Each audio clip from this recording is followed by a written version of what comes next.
আজ ১১ জানুয়ারি ২০২২ খ্রিস্টাব্দ ২৭ পৌষ ১৪২৮ বঙ্গাব্দ মঙ্গলবার।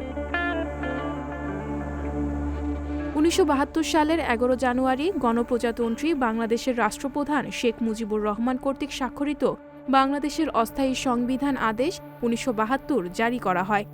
এই আদেশ অনুযায়ী বাংলাদেশের জনগণের অভিপ্রায় অনুসারে সংসদীয় গণতান্ত্রিক ব্যবস্থা অবলম্বিত হয় এবং শেখ মুজিবুর রহমান প্রধানমন্ত্রীর দায়িত্বভার গ্রহণ করেন। ভারত ও পূর্ব এশিয়ায় বাণিজ্যের উদ্দেশ্যে ইংল্যান্ডের একদল বণিক ইস্ট ইন্ডিয়া কোম্পানি গঠন করে। ১৬১৩ সালের ১১ জানুয়ারি মোগল সম্রাট জাহাঙ্গীর ইস্ট ইন্ডিয়া কোম্পানিকে সুরাটে কারখানা স্থাপনের অনুমতি দেন। ১৬৯৩ সালের ১১ জানুয়ারি ইতালির সিসিলিতে মাউন্ট অ্যাটনার অগ্ন্যুৎপাতের ফলে শক্তিশালী ভূমিকম্প হয়। এই ভূমিকম্পে সিসিলি ও মাল্টায় ব্যাপক ধ্বংসযজ্ঞ হয়। ওই ঘটনায় প্রায় ৬০,০০০ মানুষের মৃত্যু হয়।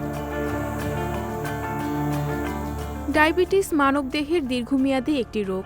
১৯২২ সালের ১১ জানুয়ারি মানবদেহে ডায়াবেটিস রোগ নিয়ন্ত্রণে প্রথমবারের মতো ইনসুলিনের ব্যবহার হয়।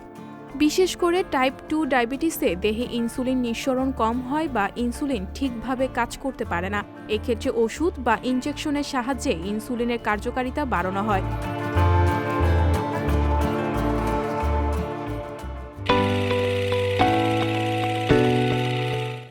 সংবাদ, ফিচার ও অনুষ্ঠানের জন্য ভিজিট করুন সংবাদ প্রকাশের ওয়েবসাইট এবং যুক্ত থাকুন ফেসবুক পেজ ও ইউটিউব চ্যানেলের সঙ্গে।